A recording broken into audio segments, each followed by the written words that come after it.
Gram MDMA-യും കളമശ്ശേരിയിൽ നിന്ന് 230 gram MDMA-യും പിടികൂടി. തിരുവനന്തപുരത്ത് വസ്ത്രവ്യാപാര സ്ഥാപനത്തിന്റെ മറവിൽ MDMA വിൽപ്പന നടത്തിയ 3 യുവാക്കൾ പിടിയിലായി. ഇവരിൽ നിന്ന് 50 ഗ്രാം MDMA-യും കണ്ടെടുത്തു.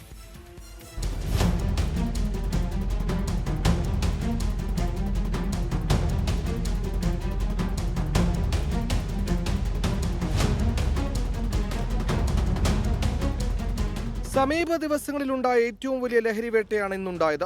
കോടികൾ വില വരുന്ന വലിയ അളവിലുള്ള MDMA-യാണ് കോഴിക്കോട് നിന്നും കൊച്ചിയിൽ നിന്നും പിടികൂടിയത്. ബംഗളൂരിൽ നിന്ന് കോഴിക്കോട് വിൽപ്പനയ്ക്കായി എത്തിച്ച് 237 ഗ്രാം MDMA-യാണ് പിടികൂടിയത്. 2 പേർ ചേർന്നാണ് ലഹരി കോഴിക്കോട് എത്തിച്ചത്. ഇതിൽ മാത്തോട്ടം സ്വദേശി മുഹമ്മദ് സഹദ് പിടിയിലായി. ഇയാളുടെ കൂടെയുണ്ടായിരുന്ന ഫായിസിനായി അന്വേഷണം ഊർജിതമാക്കിയിട്ടുണ്ട്. ഡൽഹി കേന്ദ്രീകരിച്ച് മയക്കുമരുന്ന് ഇടപാട് നടത്തിയതിന് 1.5 വർഷം ജയിൽവാസം അനുഭവിച്ച ആളാണ് പിടിയിലായ മുഹമ്മദ് സഹദ്. അതിനാൽ തന്നെ ഡാൻസാഫിന്റെയും പോലീസിന്റെയും നിരീക്ഷണത്തിലായിരുന്നു ഇയാൾ. ബേപ്പൂർ, പന്ന്യങ്കര, മാത്തോട്ടം, മാങ്കാവ് എന്നീ സ്ഥലങ്ങൾ കേന്ദ്രീകരിച്ച് മുഹമ്മദ് സഹദ് MDMA വിൽപ്പന നടത്തുന്നുണ്ടെന്ന രഹസ്യവിവരം ലഭിച്ചതിന്റെ അടിസ്ഥാനത്തിൽ ഡാൻസ് ഓഫ് ഇയാൾക്കായി അന്വേഷണം ഊർജിതമാക്കിയിരുന്നു.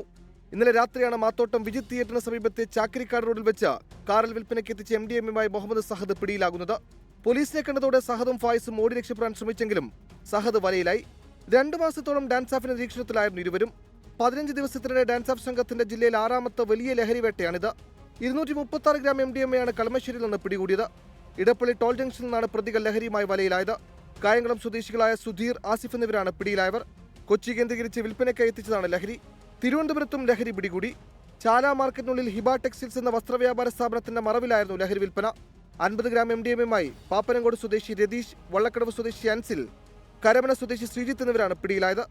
ഓണക്കാലം ലക്ഷ്യമിട്ട് സംസ്ഥാനത്തേക്ക് വലിയ രീതിയിൽ ലഹരി ഒഴുക്കുന്നുവെന്ന നിഗമനത്തിൽ പരിശോധന കർശനമാക്കാനാണ് പോലീസിന്റെയും എക്സൈസിന്റെയും തീരുമാനം. വിവിധ ബ്യൂറോകളോടൊപ്പം ന്യൂസ് ഡെസ്ക് 24. ഈ റിപ്പോർട്ടോടെ പോലീസ് പൂർണ്ണമാകും.